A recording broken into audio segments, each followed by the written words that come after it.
vidéo cuisine. C'est assez rare, c'est même très rare, je crois que ça m'est arrivé qu'une seule fois que je vous fasse une vidéo de recette. Alors, pourquoi je vous tourne cette petite vidéo de recette? Ma mère a sorti un livre, voilà, et donc je vous le mettrai en barre d'infos si ça vous intéresse. C'est sur son papa qui était un homme illustre au Bénin. Et donc elle parle voilà, de l'héritage qu'elle a reçu de son père et de... Comme c'est un grand homme religieux, politique, sur le plan de la santé, etc.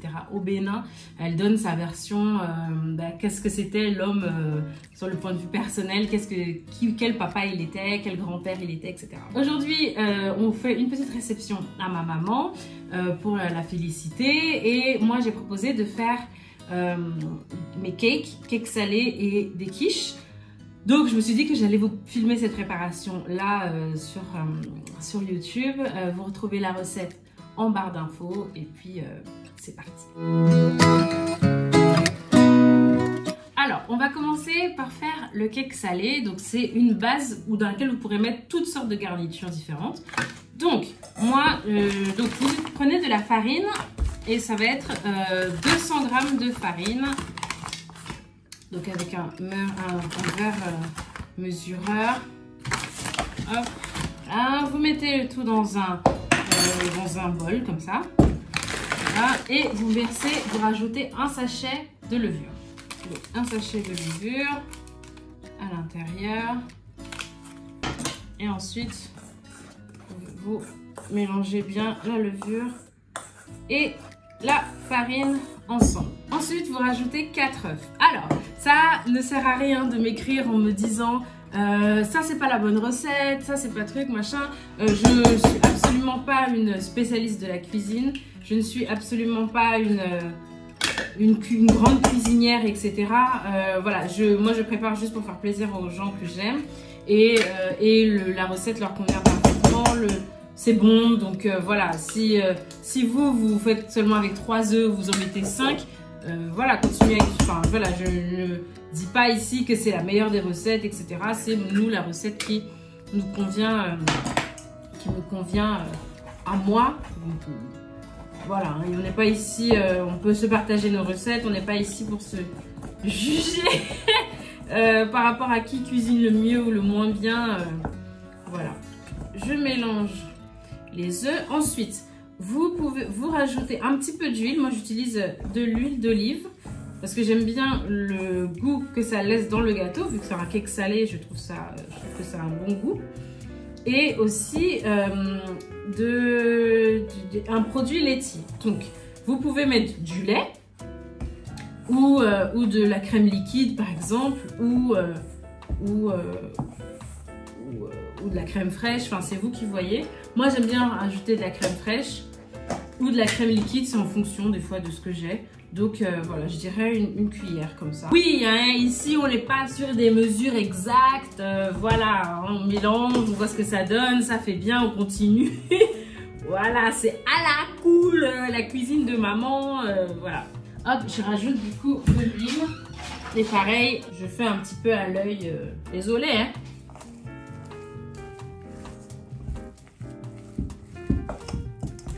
Alors, ensuite, il faut commencer, pendant qu'on est en train de mélanger, il faut bien évidemment cuire ce que vous voulez utiliser dans le cake. Donc, prenez une poêle. Moi, je vais utiliser donc, des lardons.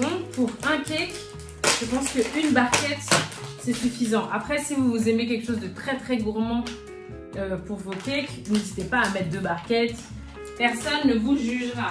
Aucune matière grasse. Et moi, j'aime bien aussi rajouter des échalotes. Les éplucher, les couper et ensuite les mettre dans la poêle pour qu'elles reviennent avec les lardons. C'est pas grave s'il y a un petit décalage au niveau du temps. De toute manière, c'est tant mieux puisque les lardons mettent plus de temps à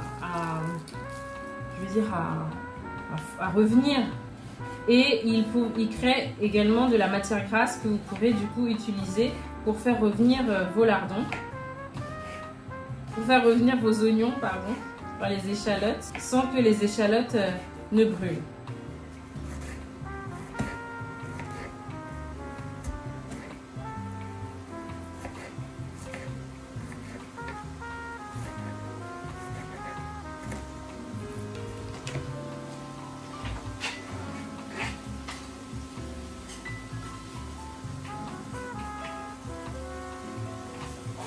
Et je vais en utiliser un deuxième. Donc plutôt deux échalotes. Ok, je vais terminer de remuer ma pâte. Voilà, ensuite, vous rajoutez l'emmental râpé. Voilà. Donc, je veux dire une bonne poignée pour que ce soit bien dans la bouche. Voilà, et donc votre base doit ressembler à ça. C'est assez compact. Alors, ensuite, vous rajoutez les olives. Alors, je me suis longtemps demandé si je devais couper les olives avant de les mettre dedans. Mais en fait, non, parce que vu que le cake refroidit, il va devenir il va bien se solidifier. Et quand vous couperez les parts, les olives se couperont aussi. Et donc, du coup, il n'y aura pas de problème. Donc, vous achetez un bocal d'olives comme ça. Et du coup, vous pouvez jeter à l'intérieur les olives. Moi, j'aime bien déjà prendre les olives assaisonnées. Comme ça, du coup, j'ai pas forcément à le faire. J'en mets une dizaine. Voilà. Il y a mon petit ingrédient spécial à moi. Et ça, c'est propre à moi. On va dire que c'est un cake à l'africaine, à la béninoise. Un cake à la cerise. Je rajoute un peu de piment dedans parce que j'aime bien quand le cake est un peu piquant. Je prends du piment de Cayenne et je rajoute un petit peu. Bon, après, c'est au goût. Hein. Si vous n'aimez pas trop le piment, n'en rajoutez pas. Mais moi, j'aime bien quand le cake est un peu pimenté. Déjà que mes soeurs ou mes oncles et tantes me disent que je cuisine trop européen. Bon, on va dire que je béninoise les plats. Ensuite, vous prenez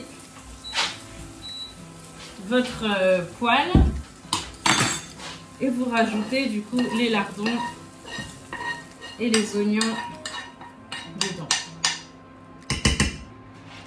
Voilà. Et vous mélangez délicatement pour essayer de ne pas écraser les olives, pour pas que ça fasse une sorte de grosse purée d'olives à l'intérieur. Mais il faut bien remuer pour que les lardons se trouvent partout dans la pâte, dans la garniture. Surprise, surprise, vous prenez un moule à cake. Donc, j'ai mis un peu d'huile dans le moule. Moi, j'aime pas utiliser de beurre parce que je préfère l'odeur et le goût un peu de l'huile d'olive. Mais alors, après, il faut bien étaler sur les rebords. Et ensuite, vous versez la pâte directement dans le moule.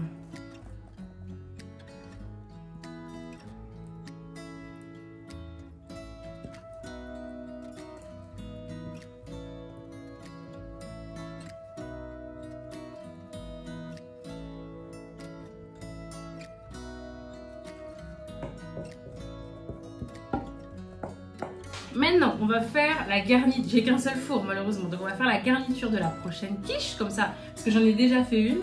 Comme ça, vous pourrez voir. Et pendant ce temps, en fait, je vais faire la vaisselle et puis on se retrouve tout de suite.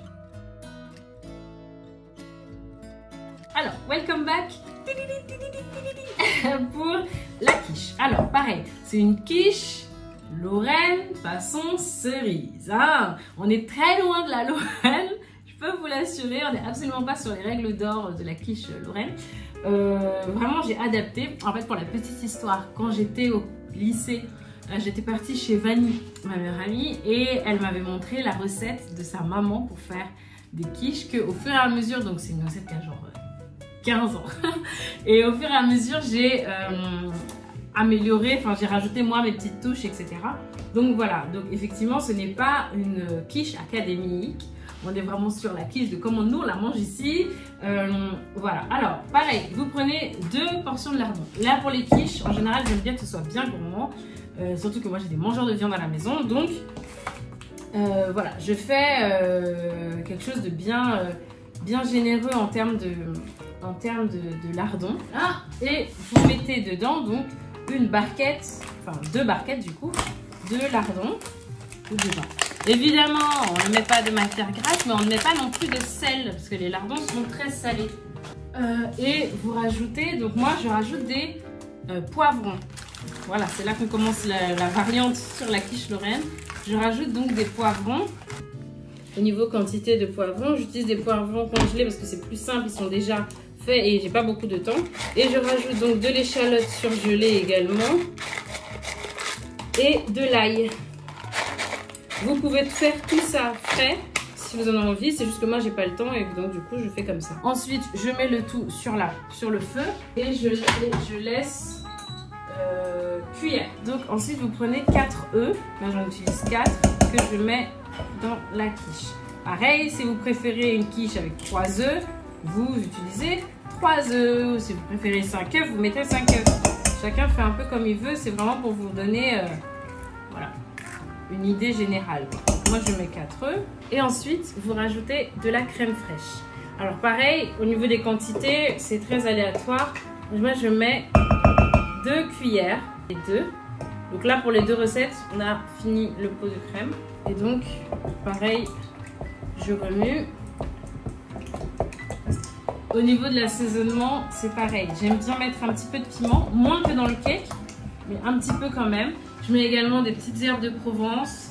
Et voilà. Avant, c'est à ce moment-là que je découvre quand je vois qu'il y a de l'eau au fond de la casserole. Donc maintenant, je mets les herbes de Provence et du piment. Alors pareil, je sais qu'il y a 2 écoles. Il y a ceux qui préfèrent la pâte brisée pour les quiches et ceux qui préfèrent la pâte feuilletée. Nous on préfère la pâte feuilletée, mais je vais vous montrer comment vous allez faire pour pas que ça fasse au fond de la tarte et que ça soit pas détrempé. En fait, donc oui, moi je ne fais pas moi-même ma tarte, j'achète des pâtes déjà toutes faites. Mais si vous cherchez une bonne recette pour pouvoir faire vos pâtes, je vous conseille le blog de Best of D qui elle propose une méthode assez simple et rapide, quoique je ne l'ai jamais testé donc voilà, mais d'après elle simple et rapide pour pouvoir faire une pâte vraiment maison et éviter le sucre qui peut se retrouver dans les pâtes. Mais nous vraiment on mange le sucre, il n'y a pas de problème. Donc du coup je défais, je garde le papier et je le mets au fond du moule. Alors pour éviter que votre pâte soit pote au fond du moule, vous mettez donc votre pâte sur le moule, je vais vous montrer. Voilà, vous bloquez bien sur les rebords pour pas que ça tombe, c'est hyper important. Ensuite, vous prenez une fourchette, elle se trouve là, et vous faites des petits trous au fond. Voilà, et vous bloquez bien la pâte contre les rebords pour pas qu'elle glisse dans le bol. Et ensuite, vous la mettez au four, vous mettez la pâte sans rien au four pendant 5 minutes à 200 degrés. Elle va déjà pré-cuire, gonfler un petit peu. Et comme ça, quand vous verserez la garniture, le fond sera déjà un peu cuit. Donc, vous avez votre œuf battu avec les épices et la crème fraîche qui est là. Et vous avez votre garniture qui est donc finie de dégorger. Et qui donc ressemble à ça. Voilà. Donc, pour éviter de mettre la matière grasse, vous pouvez prendre avec la cuillère et le mettre dans le bol. Versez tout dedans, en évitant du coup de mettre la matière grasse. Et à ne surtout pas oublier évidemment le fromage. Alors vous pouvez prendre du fromage d'Emmental, mais moi ça m'est déjà arrivé de mettre du fromage de chèvre, râpé évidemment, ou du Cantal râpé, enfin c'est vous qui voyez en fonction du fromage que vous appréciez le plus. Et pareil, moi je mets donc une grosse poignée dans le bol, et voilà. Et ensuite quand votre pâte sort du four, puisqu'elle a pré-cuit, vous versez dedans et vous enfournez 45 minutes, non, on va dire 50 minutes à 190 degrés. Et voilà! Et voilà! Le cake est prêt! Hop, je le mets ici et donc j'enfourne le plat, comme je vous l'ai dit. Celui-là pour déjà pré-cuire la pâte. Ok, donc là la pâte est pré-cuite, vous pouvez le voir. Et il suffit ensuite de rajouter la garniture à l'intérieur. Et voilà!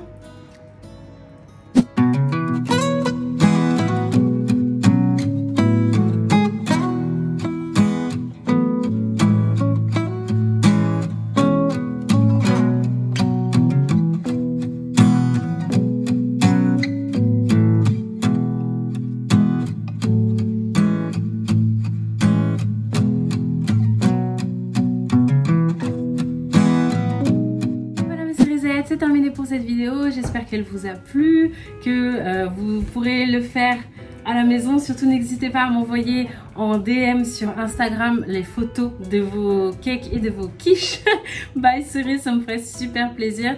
Donc n'hésitez pas à vous abonner si ce n'est pas encore fait sur Instagram. Je vous fais des très gros bisous et à très vite pour une nouvelle vidéo. Mouah